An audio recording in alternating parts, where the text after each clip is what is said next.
Assalomu alaykum hurmatli obunachilar. Mana bugun yana bir obyektimizdamiz. Bu safargisi Rishotga, Xudo xolasa 6-etajga ustanotkaga chiqqanmiz bugun. Ko'rishingiz mumkin, kranlarimiz bilan qo'yib beryapmiz.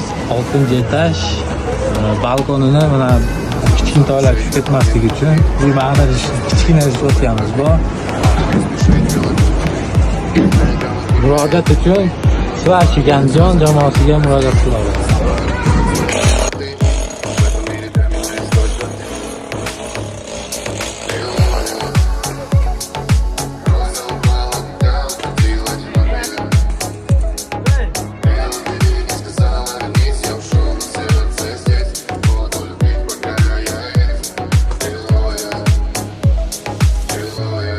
Hurmatli obunachilar, mana balkonimizni ustanotga qilib oldik. Endi kichkina derazalarimiz qoldi.